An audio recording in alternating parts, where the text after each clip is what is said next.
because we got such a kick in at your lot. But now that made sense after, and we'll stick to that Easter routine as we had to. It did make a lot of sense, didn't it? Yeah. In the end? Yeah. Right, okay. Featherstone Lions were beaten 16 points to 30 by Lock Lane. Just a couple of people gave us some match reports on this one as well. Do you think Tyler plays for Fev Lions? I've no idea. Because he seems to be involved there, doesn't he? Because he's come in a few times on their stuff now. I don't know. Ooh. Maybe he plays under 12s, I'm guessing. Yeah. Under Tyler Cass fan said... He's the Fev Tiger, isn't he? So, yeah. Who knows? Tyler, let us know a bit more. Moving this fixture to the Big Fella Stadium seemed justified, with over 1,700 attending, contributing to a great atmosphere. Enjoyable game, well contested. I wish Lock Lane the best of luck in the next round. He did send a really detailed, lengthy report by email in telling us who all the try scorers were and stuff. It's just... It was an interesting read. We can't fit it in, unfortunately. Okay, who else got in touch then? Brian Davies, great afternoon, good game with both teams using the slope. Then Fev ran out of steam and Lock Lane finished them off. Nice and sparky match. Fun to see Lock Lane's ginger forward throw a hissy fit when he got subbed and storm off to the changing room. Wakey will take Lock Lane at home, please. Fair enough. I don't know. Okay, other results from the fourth round saw Toulouse beat Gloucestershire all goals 62 points to 18. Pilkington Rex were beaten by Halifax 78 points to 0. Pilkington Rex, interestingly enough, coached by Kurt Haggerty of the Bradford Bulls. Batley with 37 points to 36 winners over Whitehaven even. It was Sheffield 32, Swinton 28. Lee Centurions 68 over Workington's 14. London beaten at home by Fev Rovers 26 points to 48. It was Oldham 40, Kells 6. Rochdale Hornets were 48 points to 20 winners over Siddle, and York beat Keighley by 20 points to 12. There you go. Now, I believe the draw's been done by Sam Tompkins and Joey Barton this week. No, Joey Barton's pulled out. Oh, was he? Yeah, it's going to be. Was it? It wasn't amid instead. It wasn't amid controversy or anything, was it? No, it's the team he played, Burnley, are going on a break somewhere to do some training. I would have liked to have seen him do it. Training camp. I would have liked to have seen Joey Barton do the draw in a French in a bad English French accent. That would have been good. You mean when he Toulouse and Catalan? Yeah, exactly. Catalan will be drawn this round. I love that when he went to play for Marseille and they did his first press conference. So opposite, I see myself as an holding midfielder. Very good, Joey. Well done. Okay, it was round 2 of the League One season this week. Gloucestershire were 44 points to 22 winners over the South Wales Scorpions.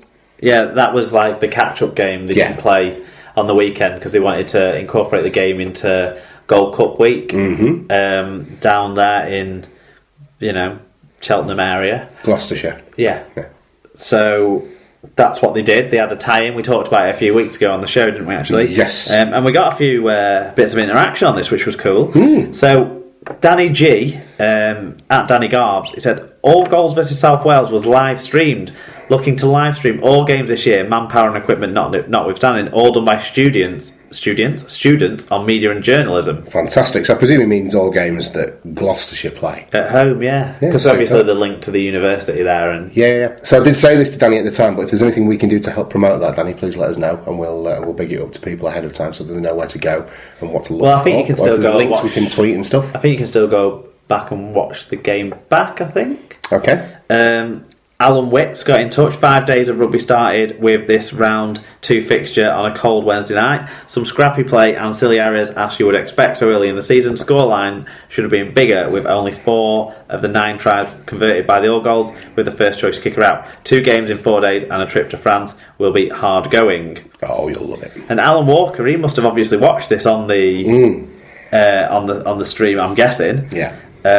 Great game put on by All Goals at Prince of Wales. Some great tries, lots of good action. Certainly more interesting than the crap at Camp Nou. Best player name, Johnny Leather. Our friend from Blackpool Panthers. Yeah, I remember Johnny Leather. I remember Johnny Leather. His missus looked like she was about 10 years older than him, didn't she? Do you remember? Yes, and she kind of looked like she was looking after him after a game. Yeah. But they were really nice people. Johnny Leather was always really polite when I'd try and speak to him after games or what have you. Yeah. But I liked watching Johnny Leather playing back then when his knees would hold up. Right. Because he used to have really serious sort of injury problems, but I think that's what's held him back and kept him at League One level, because I think at that point when he was playing for the Panthers, he could have stepped up if he was a bit fitter. Physically, not that. Yeah, it was just injury prone, wasn't he? So he says, best player Johnny Lever, day job, not a porn star, too obvious. I'm not sure what his day job was. I know Paul Clough's younger brother used to play for John Clough, and he was a plumber, and you'd get like Clough and Sons plumbers van outside the ground on a game day. So I love that rugby at that level. Shaky stream, but don't cane them for free viewing online. Some comments were negative. Support the game. Thanks to All Goals TV. Yeah, absolutely. Couldn't agree more. Let's get behind everybody. Yeah, definitely. The more of that we see. I mean, someone else sent us a message in the week about I can't remember who. It was Dom Hodgson. It might have been about Facts have got a pay subscription thing, kind of like what Wigan have. Hull FC have one. Bradford have one. Yeah. So it's getting bigger. Okay, so down into the NRL then. It was the third round of regular season competition in Australia's Premier Rugby League comp, and it was the first game of the season saw the Cowboys beat the Roosters by 40 points to nil. Big result for North Queensland against the Roosters, Mark. Did you see this one? I watched. I had it on the TV. I had it on intermittently as well, and the Cowboys just took them to bits. Yeah, Brian Davies said, doubt we'll see the NRL panic over the Cowboys 40 Roosters nil, as some in the UK did after the World Club Series results. That's it. Okay, so it's Canterbury Bankstown Bulldogs 6, Parramatta Eels 20. James Graham with 116 metres, but wasn't enough. As Semi Radradra was the story of this game, really. That amazing offload for a try assist and then 2 tries of his own. Supporting play from... just going across the pitch to find himself getting on the ball and make a difference in a game. It was enterprising stuff, and he did. The Newcastle Knights and the Canberra Raiders played out a 24-all draw up in Newcastle. Yeah, Elliot Whitehead was named at standoff in this game, shuffling the side around for Canberra with all the injuries they've had in the half recently. But he made 40 tackles and had 2 try assists, both in the first half when he was at the standoff position. In the second half, I think the Raiders left it too long to bring Kurt Baptiste on and put Hodgson into the halves, which he did finish the game in the halves. But Hodgson still kicked 140-20 and was probably the best player on the pitch, despite limping for about 5 minutes in that first half.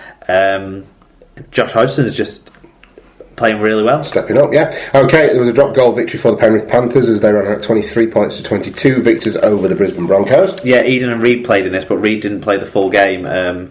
Another one I dipped in and out of. I watched the first half and then watched the last 10 minutes or so. The young kid making his debut for the Panthers scored the try that got them level and then scored the drop goal that won the game. Good for him. That's a memorable day for that young man. Then it was Gold Coast Titans 30 against the West Tigers 18. New Zealand Warriors lost at home 14 points to Melbourne Storms 21. St George Illawarra Dragons and the South Sydney Rabbitohs played out a low scoring affair with the Dragons coming out on top 8 points to 6. Yeah, it was in horrible conditions at the Sydney Cricket Ground. Any news on Sam Burgess, because he went off with a suspected pretty serious neck injury? Yeah, well, we'll get to that. Gareth Widdop with a try assist, and he was the goal kicker, obviously, so he had a crucial role in securing the Dragons' victory. Mike Cooper, 182 metres, massive performance from him. George Burgess had 42 tackles in the game. Sam Burgess had 114 metres before he was then, I should say, stretched off very carefully and cautiously with a neck injury. Yeah. All signs are that nothing serious has happened. He's been tweeting today, hasn't he? So yeah, all the scans and initial results suggest not too much problem. They're just going to monitor how he goes. Maybe obviously keep him out of contact for a few days and see how that goes. But yeah, hopefully it is the all clear and Slamming Sam keeps slamming. There you go. And final game of the weekend on Monday morning over here. Monday evening there saw the Manly Sea Eagles run out 22 points to 12 victors over my Cronulla Sharks. Yeah. I haven't watched this yet, but I'm going to watch it back when you go home. Felipe Mateo made his first game of the season and had a big influence in sort of getting things a bit more creative in the second half for the Sea Eagles. Okay. And Tommy Turbo was on the wing because the Snake was back in at fullback, and Turbo ran for 200 metres. Yeah, there you go. Good stuff. He's not put off by a switch of position, the kid. Not at all. Okay, how have things been going for the youngsters down at the Brentwood Eels this week? Well, it was a tough and disappointing week for the Eels, Aaron has told us. Saw the under 15s and 17s both playing away from home. in a literal sense. The under-15s were at the Invicta Panthers, 58 points to 10 they went down, unfortunately. The under-17s were smashed by the Scholars, 72 points to 0, so the Scholars under-17s making up for what the under-13s failed to do last week against the Eels. Slow start for both sides, some key players are missing, and just need to draw a line under this week and prepare well for round 3 is the verdict there from Brentwood. The only Eels fixture next week is the under-14s, which is the team that Aaron's most closely linked with, his kids. Start their 5 Counties Cup Merit League campaign away against the Oxford Cavaliers. So all the best to the under-14s next week. Yeah, fantastic. Good luck to the Brentwood Eels. So that is the world of rugby league well and truly covered for this week. Let's bring you our predictions now for the Easter weekend and rounds 7 and 8 of Super League.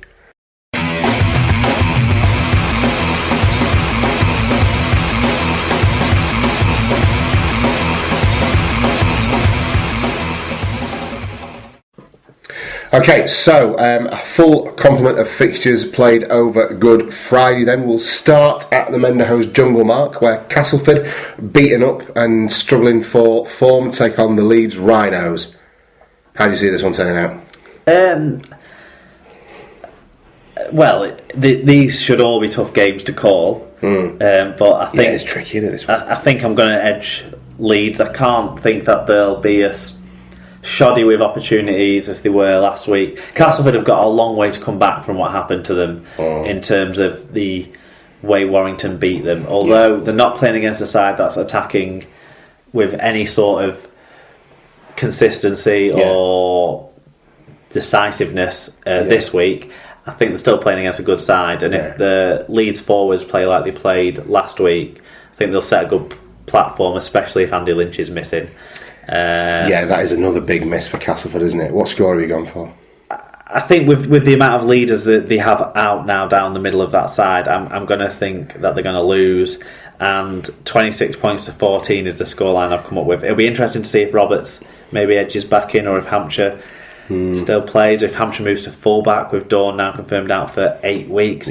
Some interesting team selection going on at Castleford at the moment, but I'm going to plump for a Leeds win. Yeah, I agree with you. I think Castleford are just too disseminated at the minute to make an actual fist of this, and whilst Leeds haven't been clicking, if they get anything like a period of time together where they play like they did in the opening sort of 12 to 15 minutes against St Helens, then that will be enough to kind of blow the game out of the park, and then they'll just go from there. So I've gone for a slightly bigger scoreline, 30 points to 18 in favour of the Rhinos, which takes us down to Langtree Park, Mark, where you will no doubt be vociferously cheering on your Wigan Warriors side in the traditional Good Friday fixture between St Helens and the Wigan Warriors. Are you going to be able to recover? With our long home run now coming to an end, I'm worried that the next big run we're on, which is Good Friday wins in a row, will come to an end, because I think is it 5 or is it 6? Because we won the last one at Langtree, then we won at home the year after, then we won the last one at Nose Road, then we won the first one at Langtree. Right. So this will be the second one at Langtree. So that means that's 4 you've just named. Nosey Road, Wigan, Langtree, Wigan. So this is the 5th one that you've got, that you're going for. Oh, so maybe it's the 7th then. Oh, really? Yeah, because so they've been at Langtree Park. 2011 was the Liam Farrell last minute try. Yeah. That was when Saints were playing at Widnes that year. So 10, 11, 12, 13, 14, 15... So it'll be 7 years. So you've won 6 in a row. Yeah, so I'm worried that streak could end. That's the only thing that's holding me back from thinking we're going to win this game. How late in the day can I change my predictions? You can change them right now if you want. I'm going to flip the score, I think. So, okay, so you're going to go for a Wigan victory. I'm going to go for a Wigan victory because we are a good enough side defensively to contain most sides. I think whilst our weakness is last tackle plays and inside close to the line of the opposition, and Saints have a very good goal line defence, I think there's been mistakes in this St Helens side that I think will open up opportunities for Wigan. And whilst we're not performing outstandingly all over the pitch on a consistent basis, the back five are threats. Yeah.